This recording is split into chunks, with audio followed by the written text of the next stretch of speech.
Hey everybody, welcome back to James Draws Everything, continuing today with our Drawing Every Country in the World's Flag series. Going to be going back into Central Asia, and we're going to be doing Tajikistan. Alright, so Tajikistan, it's a landlocked country bordered by Afghanistan, China, Uzbekistan, and Kyrgyzstan. It is a former Soviet republic, and does have a longer flag, so I'm just going to start with that. Tajikistan, it's probably a country you don't really know much about. You don't hear too much about it. I think it's kind of interesting though. There's a lot of interesting stuff going on there, and their flag is kind of cool too. So we'll just start with just getting our lines where they need to be. Hold on a second. Let's see.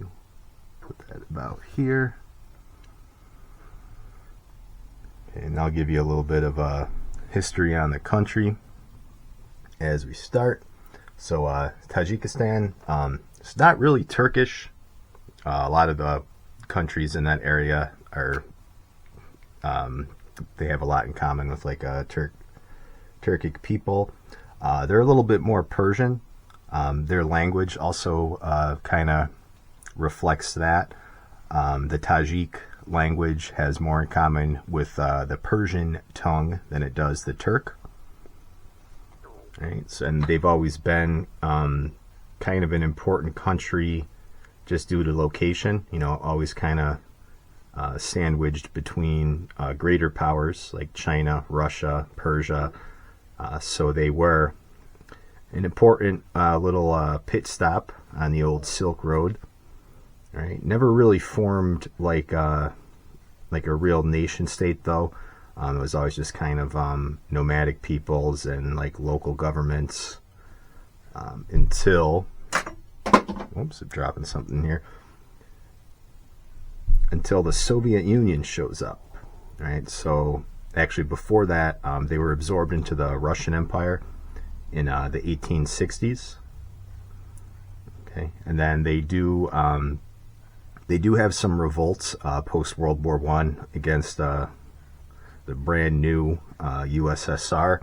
The Turkic people did not go quiet, or I'm sorry, not the Turkic, the Tajik people did not go quietly into the night. They did put up a struggle, but in 1925, unfortunately, they were defeated and absorbed into the Soviet Union. Right, and that the Central Asian part of the Soviet Union, all of those countries kind of have like a similar story, just because there was never like really like a country there in the first place before it was absorbed. When the Soviet Union set up shop there, they kind of created just like an administrative region, and it put a lot of people kind of on like the wrong side of things, like the wrong side of the border. So you have a lot of, obviously you have Tajik people there, Tajikistan, but you also have a lot of Uzbeks, Kyrgyz, some Turks, and then of course some Russians. You know, Russians are obviously going to be moving in there once the Soviet Union fully kind of kicks off. So there is some more trouble once they're absorbed into the Soviet Union. And kind of looking at my green here, I'm not sure if I like this green. Let's see, do I want to do this a little bit darker? I think I might. Give me just a second here. Yeah, so in 1925, yeah, it's a little bit better. In 1925, there is a revolt, but you know, they hold on, they get kind of lumped in with the Uzbeks in like their own kind of SSR, Soviet Socialist Republic. But then in 1929, Tajikistan proper, the Tajik Soviet Socialist Republic is formed, and then those are pretty much the borders that exist today in Tajikistan. So one of the poorest countries in the area. Well, actually, it is the poorest Central Asian country. And you'll see this with a lot of the Soviet Soviet republics. Post 1991, they achieve independence. The European ones tend to do a lot better just because there was like an existing state there before. There was a strong like national identity. Tajikistan, not as much. Again, you have a lot of people kind of on the wrong side of the fence, unfortunately. So yeah, there was a big civil war after independence in 1991. And then this guy, Emomali Rahmon, he's been the president actually since 1994. So a pretty long time. And he wins like, of course he gets 100% of the vote every time he runs for election. 90%, something like that. So yeah, he's still president today. And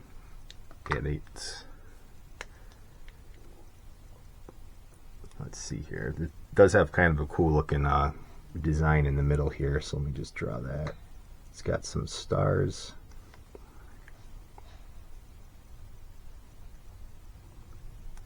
And as you know, I always have difficulty with these, but these are actually coming out pretty good.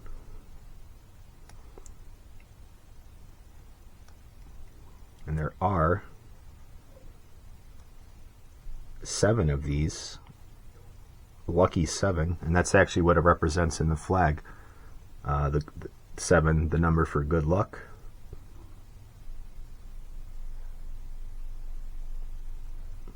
And this thing looks kind of odd. It's supposed to be a crown, but kind of looks like something else, which we'll get to in the bonus content here.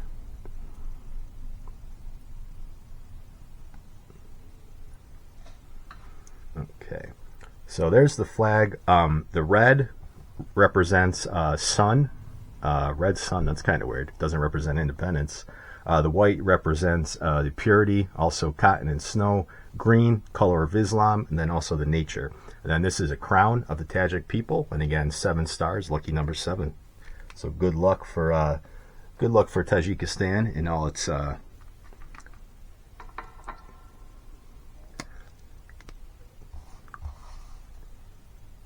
and whatever may come in the future.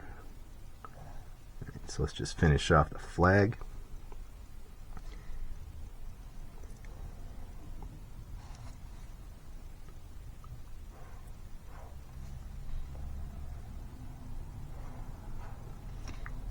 Okay, so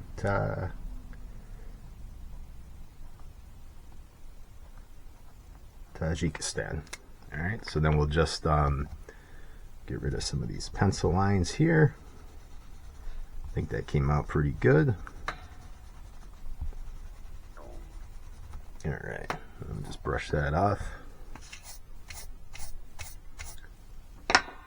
Okay.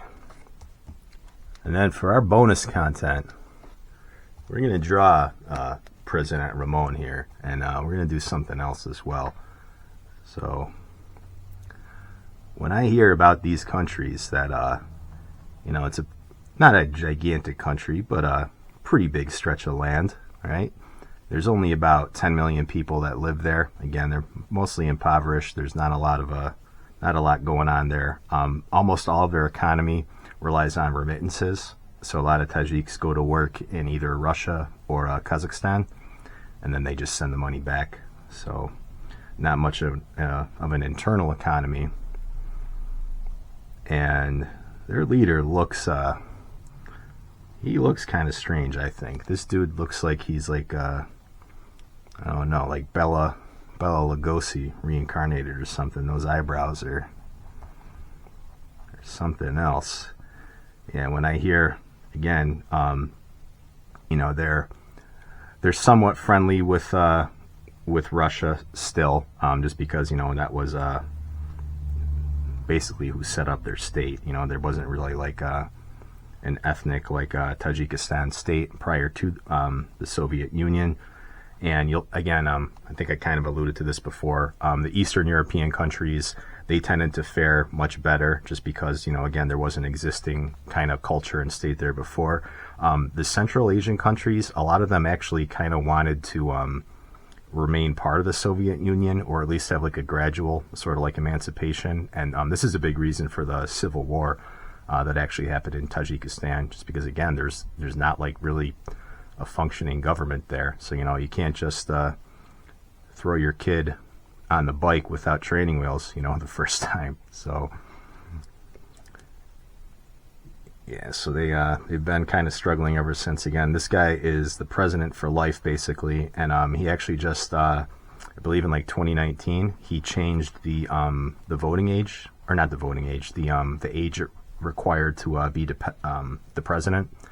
So it's now much younger, and it's pretty much, he did that just so that he can get his son in power. So it's going to be basically one party rule, one party state. And usually when stuff like that happens, the international community gets involved, but these countries that you never hear about just don't really think anybody cares, so so they don't really get involved. Yeah, and this dude, Mr. Rahmon, not Razor Ramon, Amomali Ramon, he's been the president forever, and I think there's something else going on with this country, right? Country that you never hear about. It's got all that empty space. That there's some old Soviet Union spooky black ops kind of stuff still buried there. Kazakhstan was the home of like the Soviet space program. And when I look at this thing on the Tajik flag here, it almost reminds me of like something from War of the Worlds, right? So one of those gigantic like those like flying saucer alien tentacle looking things. So I think that's actually what the flag of Tajikistan represents. All right, so we're gonna go all sci-fi here. James draws science fiction, right? And it's got giant stems for harvesting earth minerals and humans brains, probably, who knows. All right, so we'll draw some more tentacles coming off this thing, and then I don't know what these are on the bottom. Maybe these are alien pods or something.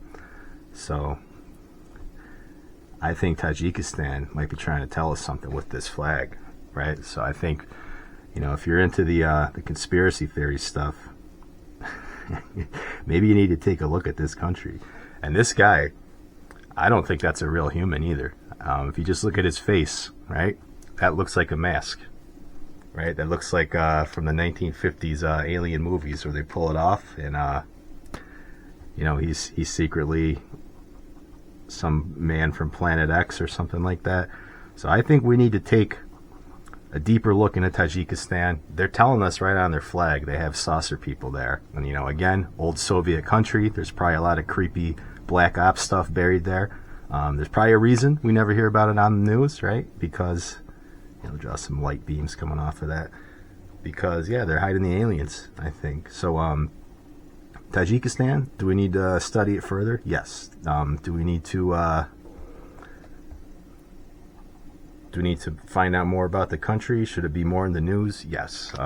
Should we nuke Tajikistan and ask questions later? Yes. Actually, no. James draws everything. Strictly an entertainment channel. I do not give foreign policy or medical advice. So, but there's President Rahmon, probably an alien. There's a reason why he's been president for 30 years, I think, because aliens age differently. So that's really only like 1 year for him. But yeah, and there's the flag. There's the aliens in the flag. Tajikistan. Something's going on with this country. Something just doesn't sit right with me. If you're from Tajikistan, let me know.